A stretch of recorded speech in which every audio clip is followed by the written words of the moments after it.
সংবাদ সবাইকে স্বাগত জানাচ্ছি। আমি ফিরোজ তোহা। শুরুতেই সংবাদ শিরোনাম। শুরুতেই জানিয়ে দেব সংবাদ শিরোনাম। পশ্চিমাদের হটিয়ে সমুদ্র দখল করছে তুর্কির যুদ্ধজাহাজ।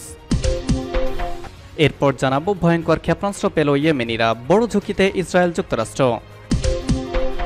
এদিকে জাতিসংঘের কালো তালিকায় ইসরায়েল হামাস। এরপর জানাবো গাজায় মার্কিন যুদ্ধবিরতি প্রস্তাবনার জবাবে যা জানালো ফিলিস্তিনিরা। এবং সর্বশেষ জানিয়ে দেব ভারত মহাসাগরে আবারও ইয়েমেনিদের হামলা। পশ্চিমাদের হটিয়ে সমুদ্র দখল করছে তুর্কির যুদ্ধজাহাজ। গেল কয়েক বছর ধরেই বিশ্বের বিভিন্ন দেশে বাড়ছে তুর্কি ড্রোনের চাহিদা। বিশেষ করে স্বল্প মূল্যে ব্যাপক বিধ্বংসী যুদ্ধযান হিসেবে তুর্কি ড্রোনের ক্ষমতা ইউরোপ, আফ্রিকা ও এশিয়া অঞ্চলে এর বাজার তৈরি করেছে। ড্রোন ছাড়াও বিভিন্ন দেশে পাল্লা দিয়ে বাড়ছে তুর্কি ক্ষেপণাস্ত্র ও যুদ্ধজাহাজের চাহিদাও। এর মধ্যে তুরস্কের তৈরি যুদ্ধজাহাজ ব্যবহার করছে পরমাণু শক্তিধর দেশ পাকিস্তান সহ বেশ কয়েকটি দেশ।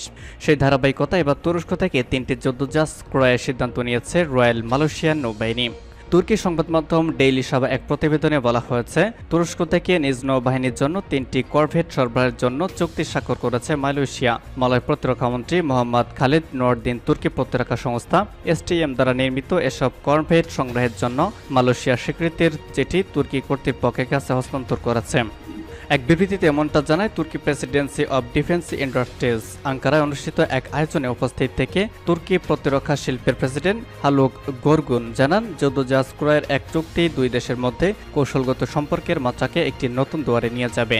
গোরগুন জানান, এই প্রকল্পের সফল বাস্তবায়ন নিশ্চিত করবে যে রয়্যাল মালয়েশিয়ান নৌবাহিনীর অন্যান্য প্রকল্পগুলোতে তুর্কি প্রতিরক্ষা শিল্পকে অগ্রাধিকার দেওয়া হবে, যা আগামী দিনগুলোতে বাস্তবায়নের পরিকল্পনা করা হচ্ছে। তুরস্ক জানায়, মালয় নৌবাহিনীর জন্য সরবরাহ করা যুদ্ধজাহাজগুলোতে অন্তত 50টি তুর্কি প্রতিরক্ষা সংস্থার যুদ্ধ প্রযুক্তি থাকবে। এদের মধ্যে রয়েছে হাবেলসান, আসেলসান ও রকেটসান। এ সময় তুর্কি প্রতিরক্ষা শিল্পের প্রেসিডেন্ট জানান, তুরস্ক তার ভ্রাত্য প্রতিম দেশগুলোর সঙ্গে প্রতিরক্ষা প্রযুক্তি বিশেষজ্ঞ সহায়তা ভাগ করে দিয়ে থাকে। মালয় নৌবাহিনীর জন্য সরবরাহ চুক্তির আওতায় এসব যুদ্ধজাহাজ প্রায় 100 মিটার লম্বা, 2500 টন ওজনের হবে বলে জানা যায়। যুদ্ধজাহাজগুলোর গতি থাকবে সর্বোচ্চ 26 নট। এতে একটি হেলিকপ্টার ল্যান্ডিং প্ল্যাটফর্ম ও 100 সেনা বহনের সক্ষমতা থাকবে বলে জানিয়েছে তুরস্ক। ভয়ঙ্কর ক্ষেপণাস্ত্র পেল ইয়েমেনিরা, বড় ঝুঁকিতে ইসরায়েল যুক্তরাষ্ট্র। ফিলিস্তিন ইসরায়েল যুদ্ধের পর থেকে লোহিত সাগরে জাহাজে হামলা চালিয়ে আসছে ইয়েমেনের বিদ্রোহী গোষ্ঠী হুথিরা। দলটি ইসরায়েলের অভিযানে ফিলিস্তিনি সমর্থনে এই হামলা চালিয়ে আসছে। এর মধ্যে তাদের ভয়ঙ্কর ক্ষেপণাস্ত্র দিয়েছে ইরান। বুধবার টাইমস অফ ইসরায়েলের প্রতিবেদনে তথ্য জানানো হয়েছে। ইরানের আধা সরকারি বার্তা সংস্থা তাসনিম নিউজ এজেন্সি জানিয়েছে, ইয়েমেনের বিদ্রোহী গোষ্ঠী হুথিদের তেহরানের তৈরি সমুদ্র থেকে নিক্ষেপ করার উপযোগী দরদর ক্ষেপণাস্ত্র হস্তান্তর করা হয়েছে। প্রতিবেদনে বলা হয়েছে, গদর ক্ষেপণাস্ত্র এখন হুথিদের হাতে পৌঁছেছে। ইয়েমেনের বিদ্রোহী গোষ্ঠী ইরানের সশস্ত্র গোষ্ঠী বিপ্লবী গার্ড বাহিনীর আইআরজিসির মদতপুষ্ট। তাসনিম নিউজ এজেন্সি জানিয়েছে, ইয়েমেনিদের হাতে ক্ষেপণাস্ত্র যাওয়ায় যুক্তরাষ্ট্র ও তাদের প্রধান আঞ্চলিক মিত্র ইসরায়েলের জন্য গুরুতর ঝুঁকি তৈরি করেছে। গত অক্টোবরে গাজা যুদ্ধ শুরু হয়। এই যুদ্ধে এরই মধ্যে 35,000-এর বেশি ফিলিস্তিনি নিহত হয়েছেন। হুথিরা বলছে, গাজার ফিলিস্তিনিদের প্রতি সংহতি এবং ইসরায়েলি হামলার প্রতিবাদে তারা লোহিত সাগর ও ইডেন উপসাগরে ইসরায়েল সংশ্লিষ্ট জাহাজে হামলা করে আসছে। মার্কিন সেনা দপ্তর সদর দপ্তরের তথ্য অনুযায়ী গত 19 নভেম্বর থেকে লোহিত সাগর ও ইডেন উপসাগরে 50টি বেশি জাহাজে হামলা চালিয়েছে হুথিরা। তাদের হামলার ভয়ে বেশিরভাগ জাহাজ কোম্পানি গুরুত্বপূর্ণ এই দুই নৌপথ এড়িয়ে গন্তব্যে পাড়ি দিচ্ছে। এতে পরিবহন ব্যয় বেড়ে যাওয়ায় বড় ধরনের ক্ষতির মুখে পড়েছে পশ্চিমারা। হুথিদের হামলার জবাবে বেশ কয়েকটি দেশের সমন্বয়ে একটি টহল জোট গঠন করে যুক্তরাষ্ট্র। এই জোট গঠন করেও ইরানপন্থী যোদ্ধাদের থামাতে না পেরে ইয়েমেনের হুথিদের বিভিন্ন সামরিক স্থাপনায় বিমান হামলা চালায় মার্কিন ও ব্রিটিশ বাহিনী। তবে হামলা করে এখন পর্যন্ত তাদের থামাতে পারেনি পশ্চিমারা। জাতিসংঘের কালো তালিকায় ইসরায়েল হামাস। ইসরায়েলের সশস্ত্র নিরাপত্তা বাহিনী ফিলিস্তিনি সশস্ত্র গোষ্ঠী হামাস ও ইসলামিক জিহাদ এবং সুদানি বিদ্রোহী গ্রুপগুলোকে জাতিসংঘের কালো তালিকায় অন্তর্ভুক্ত করা হয়েছে। বার্তা সংস্থা রয়টার্স জানিয়েছে, 2023 সালে শিশুদের ওপর করা সহিংসতার দায়ে তাদের নাম তালিকাভুক্ত করেছেন জাতিসংঘের মহাসচিব অ্যান্তোনিও গুতেরেস। গতকাল শিশুদের বিরুদ্ধে লঙ্ঘন বিষয়ক অপরাধীদের একটি বার্ষিক বৈশ্বিক তালিকায় তাদের নাম যুক্ত করেছেন তিনি। ব্রিটিশ সংবাদ মাধ্যম জানিয়েছে, জাতিসংঘের নিরাপত্তা পরিষদের ওই প্রতিবেদনে স্কুল ও হাসপাতালে হামলার জন্য ইসরায়েল ও সুদানের সশস্ত্র বাহিনী এবং শিশুদের অপহরণের জন্য হামাস ও ইসলামিক জিহাদের নিন্দা করেছেন গুতেরেস। গত বছরের এপ্রিল থেকে সুদানের সশস্ত্র বাহিনীর বিরুদ্ধে লড়াই করেছে আধাসামরিক র্যাপিড সাপোর্ট ফোর্স। শিশুদের নিয়োগ ও ব্যবহার, ধর্ষণ ও অন্যান্য যৌন সহিংসতা এবং স্কুল ও হাসপাতালে হামলার জন্য তাদেরও নাম তালিকায় রাখা হয়।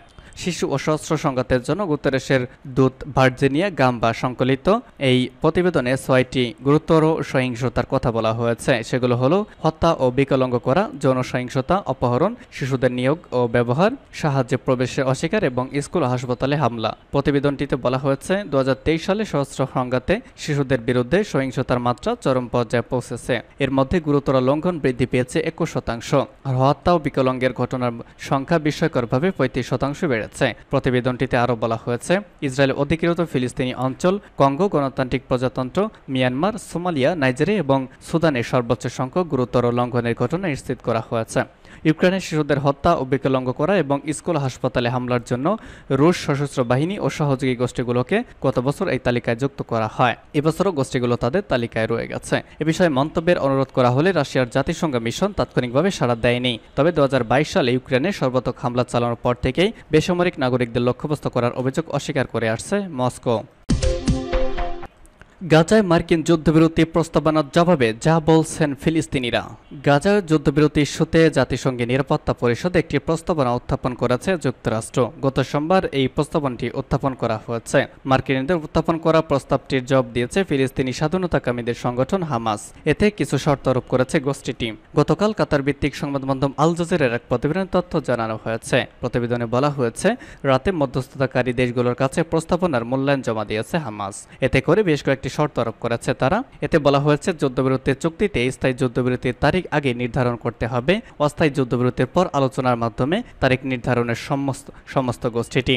হামাসের দাবি গাজা থেকে ইসরায়েলের সব সেনাকে প্রত্যাহার করতে হবে, এমনকি মিশরের রাফা সীমান্তবর্তী এলাকায় কোনো ইসরায়েলি সেনা থাকতে পারবে না। গোষ্ঠীটি আরও জানিয়েছে যুদ্ধ শেষ হলে গাজা পুনর্গঠনের নিশ্চয়তা দিতে হবে। গাজা ইসরায়েলি হামলায় উপত্যকাটি এখন ধ্বংসপ্রদে পরিণত হয়েছে। ধুলোর সঙ্গে মিশে গেছে গাজার সব ভবন, ফলে মানুষের বসবাসে অযোগ্য হয়ে উঠেছে গাজা।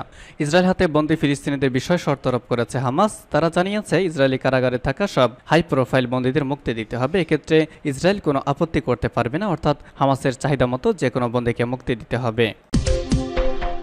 ভারত মহাসাগরের 4টি জাহাজে ইয়েমেনিদের হামলা। ভারত মহাসাগরের 4টি জাহাজে হামলা চালিয়েছে ইয়েমেনের সশস্ত্র গোষ্ঠী হুতি বিদ্রোহীরা। গতকাল একটি প্রতিবেদনে তথ্য জানিয়েছে বার্তা সংস্থা রয়টার্স। হুতি বিদ্রোহীরা জানিয়েছে চলমান ইসরায়েল বিরোধী অভিযানের অংশ হিসেবে ভারত মহাসাগরে ড্রোন হামলায় MSC ওরিয়ন কন্টেনার জাহাজে হামলা করেছেন তারা। পর্তুগালের পতাকাবাহী জাহাজটি পর্তুগালের সায়েন্স থেকে ওমানের সালালা বন্দরের দিকে যাচ্ছিল। জাহাজটির নিবন্ধিত মালিক হল জোডিয়াক মেরিটাইম। এই জাহাজ কোম্পানিটিতে ইসরায়েলি ব্যবসায়ী ইয়াল ওফারের মালিকানা রয়েছে।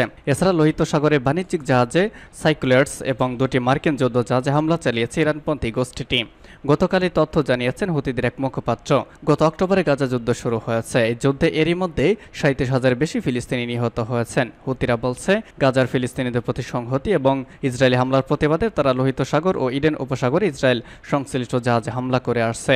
মার্কিন সেনা দপ্তর তথ্য অনুযায়ী গত 19 নভেম্বর থেকে লোহিত সাগর, ইডেন উপসাগরে 50টির বেশি জাহাজে হামলা চালিয়েছে হুতিরা। তাদের হামলার পরে বেশিরভাগ জাহাজ কোম্পানি গুরুত্বপূর্ণ এই 2 নৌপথ এড়িয়ে গন্তব্যে পাড়ি দিয়েছে। হুতিদের হামলার জবাবে বেশ কয়েকটি স্থানে সমন্বয়ে একটি টহল জোট গঠন করেছে যুক্তরাষ্ট্র। এই জোট গঠন করেও থামাতে পারেনি তাদের।